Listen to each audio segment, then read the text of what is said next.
Welcome to Afghanews with Mohsen Jamal. The United States general overseeing NATO's training mission in Afghanistan on Thursday expressed optimism to the future of the country, acknowledging that he had been skeptical when the operation got underway. During a visit to Brussels shortly before the mission marks its second anniversary, Lieutenant General William Caldwell added he recognizes that there will be some challenges and difficult issues ahead. Caldwell described the number of recruits in the Afghan security forces showing interest as phenomenal, noting that it has reached more than 10% for the first time in September. The rapid expansion of the Afghan Army, Air Force and police had come with expected growing pains, including maintaining the ethos of soldiers and police officers being at the service of the people, Caldwell said, in a reference to the temptation of corruption. Although the salaries of Afghanistan security forces are also still mostly covered by funds from foreign nations, Caldwell said that Kabul is expected to cover more and more of the cost, so it doesn't grow dependent on the international community.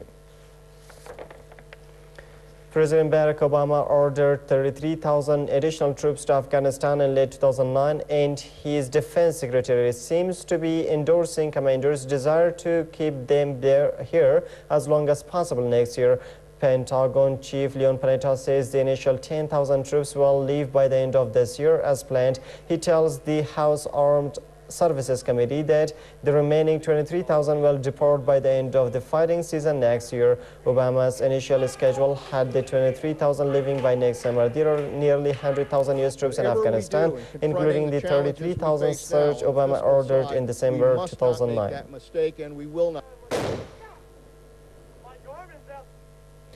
NATO and Afghan forces killed 13 insurgents in an overnight operation in northern Afghanistan, police said Friday, while Afghan officials in the east reported renewed artillery fire from the Pakistani side of the shared border. The ground operation in northern Faryab province began late Thursday, said Lal Muhammad Ahmad Zai, a spokesman for the Afghan police in the north, and added that one policeman was also killed in the strike. In eastern Kunar province, meanwhile, at least 5 artillery shells fired from the Pakistani side of the border landed in Dangam district early Friday, said Provincial Police Chief Awaz Naziri. There were no casualties. Tensions have been rising along Afghanistan's eastern border with Pakistan in recent weeks as Afghan officials have decried shelling from Pakistani territory that has killed an unknown number of civilians.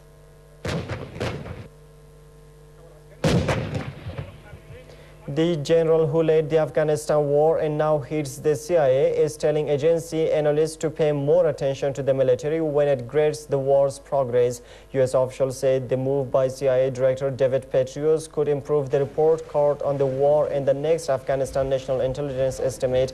The document helps policymakers decide the course of the war, while previously CIA analysts sent their work only to the top military commanders. Two U.S. officials speaking on condition of anonymity say from now on the analysts will share conclusions with field level officers so they can offer dissent earlier.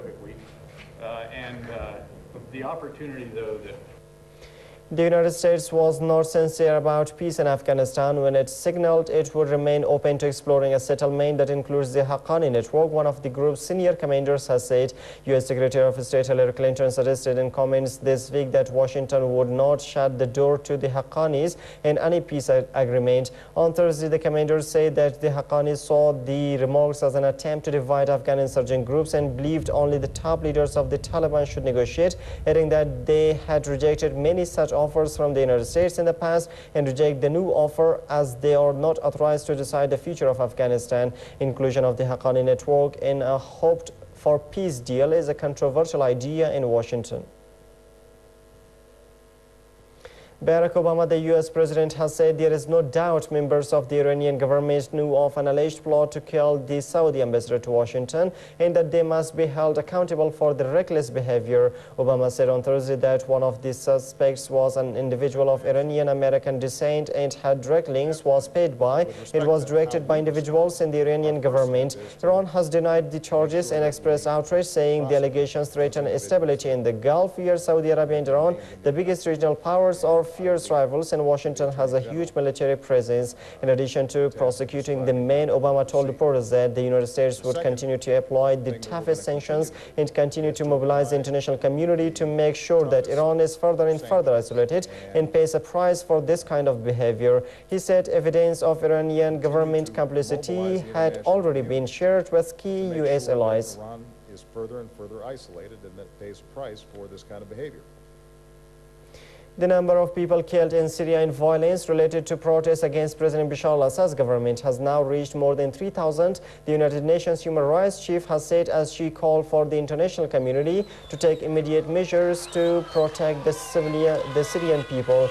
Nevi Pillay, the UN's High Commissioner for Human Rights, expressed her deep dismay at the remorseless toll of human lives, according to a statement released from the body's head office in Geneva on Friday.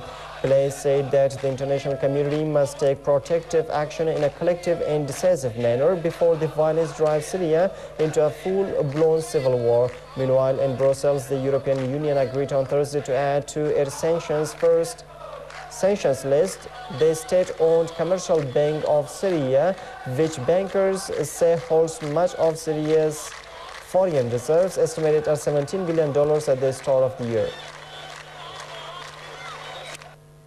Libya's National Transition Council says that Muammar Gaddafi, the country's toppled leader, is in the southern desert region of the country and that it is only a matter of time before he is captured. Abdul Hafiz Ghoga, the vice chairman of the NTC, on Thursday said that satellites have been tracking the former Libyan leader south of Sabha. Ghoga added that the fighters' priority is currently to take full control of Sir Gaddafi's hometown. NTC commanders have moved up tanks into the ousted leader's hometown to fire at buildings from close range to try to dislodge the remaining snipers loyal to Gaddafi, who are now surrounded on all sides in one small part of the city.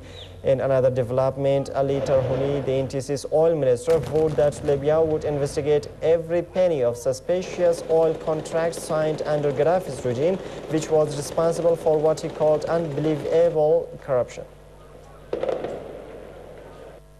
And that anti-Wall Street protesters in the United States are preparing to block efforts to clean up the lower Manhattan Park that they have occupied since September 17th. The move has raised fears of a possible showdown with authorities as the cleanup got underway on Friday at Zuccotti Park, where hundreds of protesters from the Occupy Wall Street movement are camping. Brookfield Office Properties, the private owner of the publicly accessible Zuccotti, planned to start cleaning at 7 a.m. local time, saying that conditions at the park were unsanitary and unsafe, with no toilets and a shortage of rubbish bins. Protesters fear the cleanup is an attempt to shut down the movement and have accused Michael Bloomberg, New York's mayor, of being behind the move. Occupy Wall Street has called on protesters to defend the occupation from eviction on Friday, while there are also plans for global release on Saturday in 71 countries, according to Occupy Together and United for Global Change. And that's all for now. Thanks for staying with us.